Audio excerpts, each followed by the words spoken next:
ಇಲ್ಲ, ತಿನ್ನೋದು ಊರಾಗ ಅಡ್ಡಾಡೋದು, ತಿನ್ನೋದು ಊರಾಗ ಅಡ್ಡಾಡೋದು ಮಾಡ್ತಾ ಇದ್ದ. ಅವರಪ್ಪ ದಿನವೂ ಕೂಡ ಬುದ್ಧಿವಾದ ಹೇಳಿ ಹೇಳಿ ಹೇಳಿ ಸಾಕಾಯ್ತು. ಅವನಿಗೆ ಎರಡೇ ಗೊತ್ತಿತ್ತು, ಬೆಳಗ್ಗೆ ಎದ್ದ ಕೂಡಲೇ ಸ್ನಾನ ಮಾಡೋದು, ತಿನ್ನೋದು, ಹೊರಗೆ ಅಡ್ಡಾಡಕ್ಕೆ ಹೋಗೋದು, ಮತ್ತೆ ಬರೋದು, ತಿನ್ನೋದು, ಹೀಗೆ ನಡೆದಿತ್ತು. ಆದರೆ ಅವರಪ್ಪ ಮಾತ್ರ ದಿನವೂ ಕೂಡ ಬೆಳಗ್ಗೆ ಎದ್ದ ಕೂಡಲೇ ರಾತ್ರಿ ತನಕ ಕೆಲಸ ಮಾಡ್ತಾ ಇದ್ದ. ಒಂದು ದಿವಸ ಮಗ ಅನ್ನ ನೀಡಿಕೊಂಡು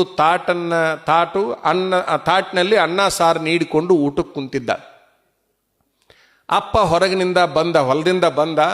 ಈ ಹಳೆ ಕಾಲದ ಜನ ಚರ್ಮದ ಚಪ್ಪಲಿ ಹಾಕ್ಕೊಂಡಿರ್ತಿದ್ರಲ್ಲ, ಗೊತ್ತಲ್ಲ ನಿಮಗೆ, ಚರ್ಮದ ಚಪ್ಪಲಿ. ಆ ಚರ್ಮದ ಚಪ್ಪಲಿಯನ್ನು ಹಾಕ್ಕೊಂಡಿದ್ದ. ಈಗ ನಂಗೆ ರೆಡಿಮೇಡ್ ಕಡಿಮೆ ಸಿಗ್ತಿದ್ವು, ಅಲ್ಲೇ ಊರಾಗ ಮಾಡಿಸ್ತಿದ್ರು. ಆ ಚರ್ಮದ ಚಪ್ಪಲಿಯನ್ನು ಹಾಕ್ಕೊಂಡು ಹೋಗಿದ್ನಲ್ಲ, ಮಗ ಅನ್ನ ಸಾರು ನೀಡಿಕೊಂಡಿದ್ದು ನೋಡಿ ಇವನಿಗೆ ಬಹಳ ನೋವು ಅನಿಸಿ ಸೀದಾ ಚಪ್ಪಲಿ ತೆಗಿಲೇ ಇಲ್ಲ, ಚಪ್ಪಲಿ ಹಾಕ್ಕೊಂಡೇ ಒಳಗೆ ಬಂದ್ಬಿಟ್ಟ. ಅವನ ಹೆಂಡತಿ ಹೇಳಿದ್ಲು, ರೀ ಚಪ್ಪಲಿ ಹಾಕ್ಕೊಂಡು ಬರಕತ್ತೀರಿ, ಹೊರಗೆ ಬಿಟ್ಟು ಬರ್ರಿ ಅವನ್ನ, ಸುಮ್ ಕುತ್ಕೋ. ಅವ ಏನು ಊಟಕ್ಕೆ ಕುಂತಿದ್ನಲ್ಲ, ಸೀದಾ ಹೋಗಿ ಅವನ ತಾಟ್ನೊಳಗೆ ಚಪ್ಪಲಿ ಸಮೇತ ತನ್ನ ಕಾಲನ್ನು ಇಟ್ಟ. ಯಾರಿಗೆ ನೋವು ಅನಿಸೋದಿಲ್ಲ ಈ ಮಾತು? ಎಲ್ಲರಿಗೂ ನೋವು ಅನಿಸುತ್ತಲ್ಲ ಈ ಘಟನೆ. ಚಪ್ಪಲಿ ಸಹಿತ ಆ ತಾಟಿನೊಳಗೆ ಇಟ್ಟಾಗ ಮಗ ತಲೆ ತಗ್ಗಿಸ್ಕೊಂಡು ಕುಂತ. ಈಗ ತಿನ್ನು ಅಂದ.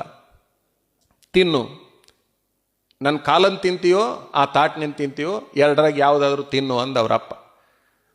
ಮಗ ಸುಮ್ಮನೆ ಕೂತ್ಕೊಂಡ. ಇವಾಗ ಕಾಲು ತಕ್ಕೊಳ್ತಾ ಇಲ್ಲ, ಅವ ತಟ್ಟಿ ಒಳಗಿನ ಕೈ ತಕ್ಕೊಳ್ತಾ ಇಲ್ಲ. ಸ್ವಲ್ಪ ಹೊತ್ತ ಹಿಂಗಾದ ಮೇಲೆ ಅಪ್ಪ ಏನು ಮಾಡಿದ ಅಂದ್ರೆ ತನ್ನ ಕಾಲನ್ನು ಹೊರಗೆ ತಕ್ಕೊಂಡ, ಚಪ್ಪಲಿನ ತಾಟ್ನೊಳಗನ ಬಿಟ್ಟ. ಆ ಚಪ್ಪಲಿಯನ್ನು ತಾಟ್ನೊಳಗೆ ಬಿಟ್ಟು, ನಿನಗೆ ಯಾವುದು ಬೇಕಾದನ್ನು ತಿನ್ನು ಅಂದ ಅವರಪ್ಪ. ಒಂದು ನಿಮಿಷ ಆ ಮಗ ಏನು ಮಾಡಿದ ಅಂತಂದರೆ, ಸುಮ್ಮನೆ ಕುಂತಂಗೆ ಮಾಡಿ ಊಟ ಮಾಡಲಿಲ್ಲ. ಅದೇನು ತಟ್ಟಿ ಒಳಗೊಂದು ಚಪ್ಪಲಿ ಇತ್ತಲ್ಲ, ಆ ಚಪ್ಪಲಿಯನ್ನು ತೆಗೆದುಕೊಂಡು ಹೊರಗೆ ಹೋದ. ದುಡಿಯಲಿಕ್ಕೆ ಪ್ರಾರಂಭ ಮಾಡಿದ. ಅಂದಾಜು 1,000 ಕೋಟಿ ರೂಪಾಯಿ ಶ್ರೀಮಂತನಾದ.